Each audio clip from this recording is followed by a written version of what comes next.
So, Gemini Cup registration day is tomorrow. Hopefully we all have good UMAs. If not, that's perfectly fine. That's what this guide is for. Hello everyone, Burb here. This is the Procrastinator's Guide to Gemini Cup for those who have been unable to make passable UMAs for CM14. If you're just tuning in now to the Gemini Cup, there is still time to build good UMAs.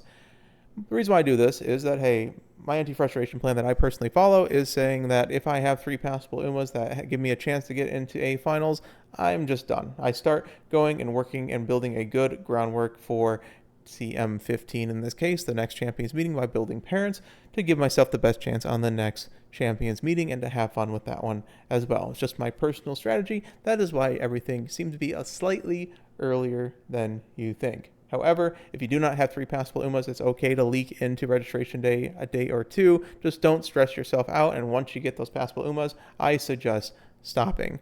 Today, I am doing a little bit of fun like I always do and speedrun the Gemini Cup overview. It'll be 5 minutes or less, and then right after I will be going through some easy build characters that can be built in a day. All you have to do is either hit Mile S or hit a good number of skills, and that will give you a chance to get into A finals and possibly even win A finals. We've had many anecdotes saying that they were even able to win A finals on an UMA they built day of due to one of these guides, so that has made me very happy.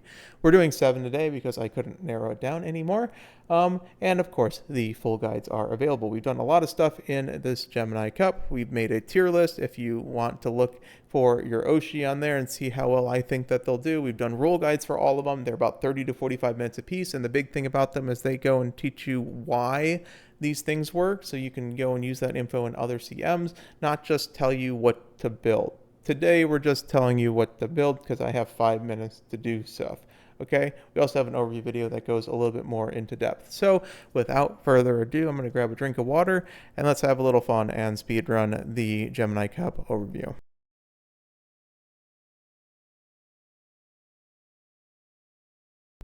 All right, you ready?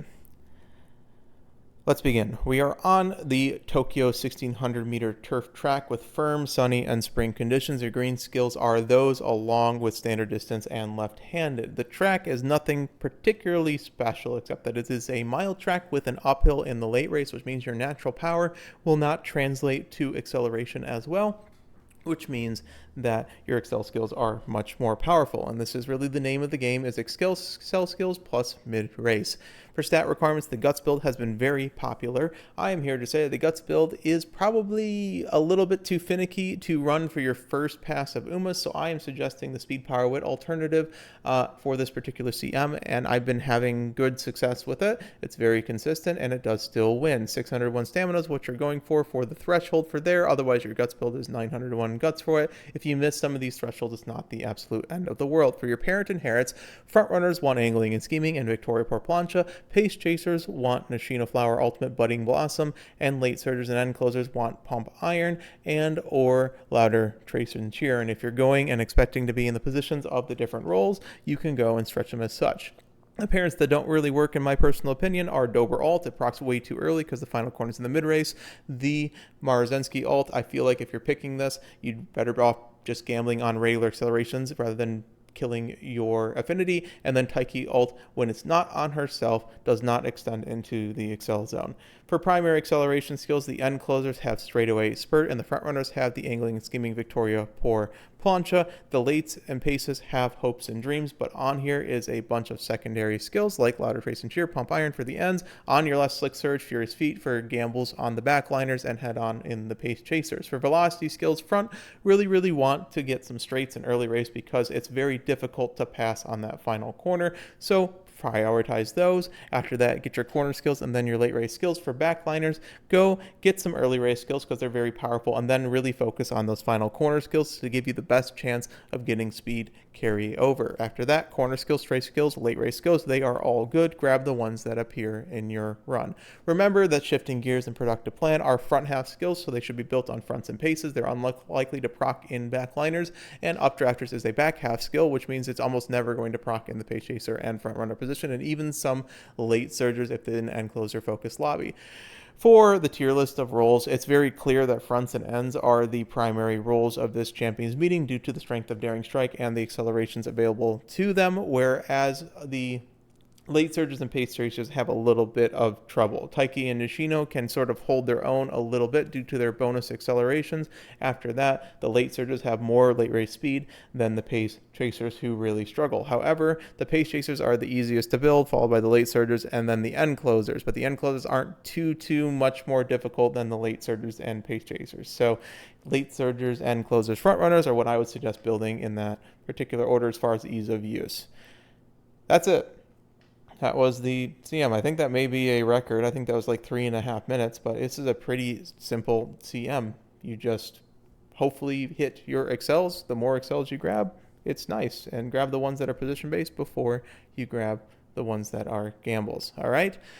So the second part of this video, 7 characters that I believe can be built in a day. Okay. So I will be going through them with the suggested build. Of course, we used to just do 6 because you always had to talk about Mahona Bourbon Valentine, because this character has absolutely everything on her. Operation Cacao is an early race skill that puts you in front of a lot of other front runners. It puts you on par with someone with a second gold straight skill, early race skill. You have Escape Artist and Kit, you have Concentration plus Early Lead, which is pretty much the equivalent of taking the lead, even though you have it inaccessible to it. I suggest, like I say, I'm suggesting speed, power, wit builds, and specifically the 3-wit build. However, I will say frontrunners do struggle a little bit with guts, so you might want to run some guts sparks if you have them available to you. I know it sounds weird, but at this point we're going for single runs. Saiyan Sky is a ridiculously easy Uma to build because of the 20% win bonus and the fact that if you hit, you already have 0.4, so you're just sort of done. You can put VPP on this character and you have 0.6, which really helps your win rate. You just have to somehow win against the other frontrunners, which is where you're going to go and just grab as many mid-race and early race skills as possible. Use your tail held high, use your escape artist, get groundwork from Smart Falcon, or if you're it's better to get it from parents, but it is harder to do unless you have good groundwork parents.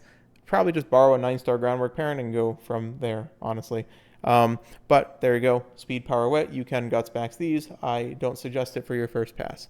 For pace chasers, I think the only real easy build pace chaser is Taiki Shuttle that has anything more than just base pace chaser.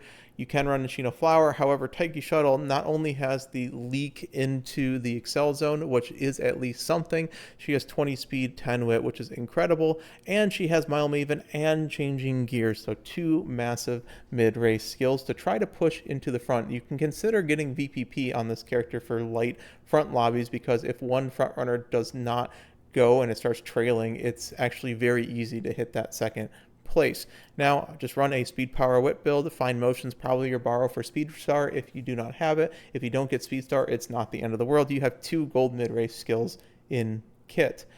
OG Oguri Cap, we always talk about. She is better in the end closer, but if you do not have end sparks and you would rather just get a character with Mile S, you can just run her late surger, and the point of it is she has Corner Connoisseur in kit, which is your gamble acceleration. You grab Corner Connoisseur, you grab Nimble Navigator, you maybe try to hit Pump Iron or Louder Trace and Cheer, and after that you're just loading up on mid-race. You probably don't even bother with On Your Left. However, it does exist if you have the skill points for it, and there's no other mid-race to take. I did Vodka as well.